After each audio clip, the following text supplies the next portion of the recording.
Compass তার মা-বাবাকে বাঁচাতে ছুটে এসে ডিকের মুখ থেকে আসল সত্যিটা জানতে পারল যে ডিকে তার বাবা। হ্যাঁ, বন্ধুরা এমনটা হতে চলেছে আজকের পর্বে। বিস্তারিত জানতে ভিডিওটিতে লাইক দিয়ে চ্যানেলটিকে সাবস্ক্রাইব করে পুরো ভিডিওটি তোমরা দেখতে থাকো। গল্পের শুরুতে আমরা দেখতে পারবো বিহান দরজার সামনে দাঁড়িয়ে মোনালিসাকে বলতে লাগলো, "মোনালিসা, বাড়িতে এমনিতে অনেক ঝামেলা চলছে। তাই আমি চাই না তুমি আর আমাদের বাড়িতে থাকো। তুমি কালকে সকালবেলা বাড়িতে চলে যাবে। আমি তোমার মায়ের সাথে কথা বলে নিয়েছি।"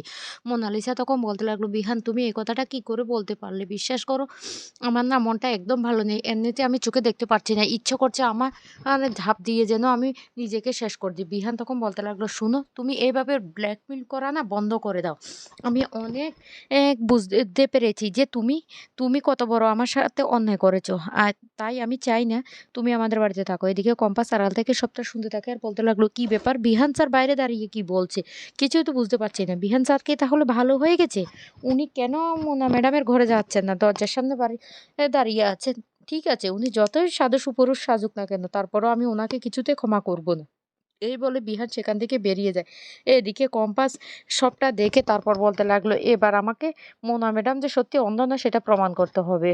তারপরে উঁকি দিয়ে দেখতে থাকে মোনালিসা বসে, বসে মোবাইল দেখছে। আর তখন কম্পাস ঘরে চলে যায়। গিয়ে মেঘবালা আর রশ্মিকাকে বলতে লাগলো, বিহান না গিয়েছিল ও ওই মোনা ম্যাডামের ঘরে, কিন্তু দরজার বাইরে দাঁড়িয়ে কি যেন বলে সেখান থেকে চলে গিয়েছে।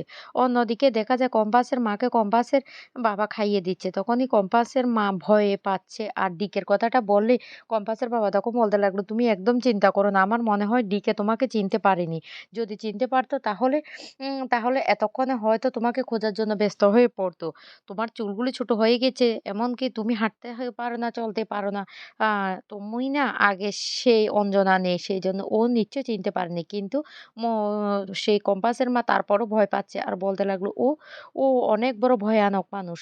ও আমাকে চিনতে পেরে গেছে। তুমি বুঝতে পারছো না।" এদিকে ডিকে চলে আসে কম্পাস আর কম্পাসের মা-বাবা যে বাড়িতে থাকে সে বাড়ির দরজার সামনে। তখন প্রচন্ড ভয় পেতে থাকে কম্পাসের মা। কম্পাসের মা বলতে লাগলো, "ও ডিকে, ডিকে আমার মেয়েটাকে নিয়ে যাবে না তো?" তখনই অভিজিৎ ভৌমিক বলতে লাগলো, "শুনো, ও আমি কম্পাসের আসল বাবা না। তারপরও আমি আমার মেয়েকে মানুষ করেছি। আমার সুশিক্ষাই পেয়েছে সে। সমস্ত কিছু আমার থেকে পেয়েছে। তাই কোনোদিন কম্পাস আমাদেরকে ছেড়ে যাবে না। এইটুকু ভরসা রাখো।" তখনই এই কথা শুনে অঞ্জনা খুশি হয়ে যায়। অঞ্জনা তখন বলতে লাগলো, "কম্পাস আমার আর তোমারই মেয়ে। কম্পাস ওই ডিকের মেয়ে না।" অভিজিৎ ভৌমিক তখন বলতে লাগলো, "হ্যাঁ, ও আমাদেরই মেয়ে। তুমি এ নিয়ে একদম চিন্তা করো না।" এদিকে নার্স বলতে লাগলো, "ম্যাডাম তাড়াতাড়ি খেয়ে ফেলুন। তারপর তো আপনাকে ঘুমোতে হবে।" অন্যদিকে কম্পাস মেঘবালা আর রশ্মিকার সাথে প্ল্যান করে বলতে লাগলো, "এবার আমাদের কাজটা সেরে পড়তে হবে।" রশ্মিকা তখন বলতে লাগলো, "এই ছোট বৌদি, দাদাভাই এতগুলি খাবার এনে দিয়েছে, খাবারগুলি আমরা খেয়ে নিই না?" তখনই কম্পাস বলতে লাগলো, "খাবারগুলি আমরা পরেই খেতে পারবো। কিন্তু আগে আমাদের কাজটা করতে হবে।" এই বলে কম্পাস সেই যে কঙ্কালের রোবটটা বানিয়েছিল সেই রোবটটা হাতে নিয়ে বলতে লাগলো, "আসো এবার আমাদের ফাইনাল কাজটা সেরে ফেলতে হবে।" তারপরে কম্পাস সেই কঙ্কাল রোবটটা নিয়ে মোনালিসার ঘরের সামনে গিয়ে এমনভাবে ধুঁয়ো দিতে থাকে যে মোনালিসা তখন হঠাৎ করে বলতে লাগলো, "কে? কে?" তখনই সেই রোবটটা মোনালিসার ঘরের মধ্যে ঢুকে পড়ে। এদিকে নার্সের কথা শুনে অভিজিৎ ভৌমিক বলতে লাগলো, "হ্যাঁ, তুমি তাড়াতাড়ি খেয়ে নাও। তোমাকে তো আবার ঘুমোতে হবে।" আর তখনই হঠাৎ করে দরজার কলিং বেল বেজে ওঠে। তখন নার্স দরজাটা খুলতে গেলে অভিজিৎ ভৌমিক তখন বলতে লাগলো, "না, এত রাতে দরজা এখন খুলবে না। কে এসেছে আগে আমাদেরকে দেখতে হবে, তারপর দরজা খুলব। তুমি এখন দরজাটা খুলো না।" এই কথা বলে প্রচন্ড ভয় পেতে থাকে অভিজিৎ ভূমিকেও। অন্যদিকে মোনালিসা উঠে বসে পড়ে কে, কে বলে, কিন্তু কেউ কোনো সাড়া দেয় না। তখন মোনালিসা তার চোখের সেই বাঁধনটা খুলে দেখতে থাকে কে? আর তখনই সে দেখতে থাকে একটা আ কঙ্কাল। আর সেই কঙ্কালটার চোখে যেন আলো মিটমিট করে জ্বলছে। তখনই তো মোনালিসা প্রচন্ড ভয় পেয়ে চিৎকার চেঁচামেচি শুরু করে। আর বলতে লাগলো, "ও মা গো! আমাকে মেরে ফেলবো গো! বিহান তুমি কোথায়? আমাকে বাঁচাও!" এই বলে চিৎকার চেঁচামেচি শুরু করে। এদিকে রশ্মিকা আর বড় বৌদি তো খুব খুশি হয়ে যায় আর বলতে লাগলো, "দেখ, এবার বুঝবি। অনেক জ্বালিয়েছিস আমাকে, এবার বুঝ।" কম্পাস তখন বলতে লাগলো, "এবার কি হবে? মোনা ম্যাডাম তো চিৎকার চেঁচামেচি শুরু করে দিয়েছে ভয় পেয়ে। এবার আমাকে এখান থেকে কেটে পড়তে হবে।" তখন কম্পাস দৌড়ে চলে যায় রশ্মিকা আর বড় বৌদির কাছে আর গিয়ে বলতে লাগলো, "এ বড় বৌদি, এবার কি করবো গো? মোনালা ম্যাডাম তো চিৎকার চেঁচামেচি শুরু করে দিয়েছে।" এদিকে মোনালিসা ভয়ে লাফাতে থাকে ঘরের মধ্যে আর বারবার করে মুক্তি মাসি, বিহান সবাইকে চিৎকার করতে থাকে। তখন মেঘবালা বলতে লাগলো, "কম্পাস এবার কি করবে?" কম্পাস তখন বলতে লাগলো, "আমি ওটাকে নিয়ে আসছি। তোমরা এখান থেকে সরে যাও। এখান থেকে পালিয়ে যাও।" এরপরে কম্পাস সুযোগ বুঝে আস্তে করে সেই কঙ্কালটাকে নিয়ে বেরিয়ে চলে আসে। আর তখনই সেই মুহূর্তে বিহান চলে আসে। আর এসে বলতে লাগলো, "কি হয়েছে মোনালিসা? এত রাতে আবার চিৎকার চেঁচামেচি শুরু করছো কেন? কি আবার নতুন নাটক শুরু করে দিয়েছো?" তখন ছুটে এসে বিহানকে জড়িয়ে ধরে মোনালিসা কান্নাকাটি শুরু করে। এদিকে মাহি আর ইরিনা বলতে লাগলো, "মোনাদির চিৎকার শুনতে পেয়েছি মনে হয়। দেখি তো।" এই বলে মোনালিসার ঘরে চলে আসে। আর এসে দেখতে পায় মোনালিসা বিহানকে জড়িয়ে ধরে কান্না করছে আর বলতে লাগলো, "বিহান আমার ঘরে একটা কঙ্কাল। কঙ্কালের এই চোখগুলি না জ্বলছিল। আমি নিজের চোখে দেখতে পেয়েছি।" তখন মাহি বলতে লাগলো, "এই মোনাদি তোমার চোখের ব্যান্ডেজটা কোথায় সেটা?" তখন মোনা কোনো কথারই উত্তর না দিয়ে বলতে লাগলো, "বিহান তুমি আমাকে বিশ্বাস করো এই কান্ডটা কম্পাসে ঘটিয়েছে। কম্পাস এসছে এখানে।" মোনালিসা আর কথা শুনে মাহি তখন বলতে লাগলো, "কোথায় কম্পাস? এখানে তো কেউ নেই।" মোনালিসা তখন বলতে লাগলো, "বিশ্বাস করো বিহান, এটা কম্পাসে ঘটিয়েছে। ওই কঙ্কালটা এসেছে। আমি নিজের চোখে দেখতে পেয়েছি। দাঁড়াও আমি তোমাদেরকে দেখিয়ে দিচ্ছি।" আর তখনই সেখানে কম্পাস চলে আসে। কম্পাস এসে বলতে লাগলো, "বাহ! মোনা ম্যাডাম একটা ডোজে তুমি চোখে দেখতে পাচ্ছ?"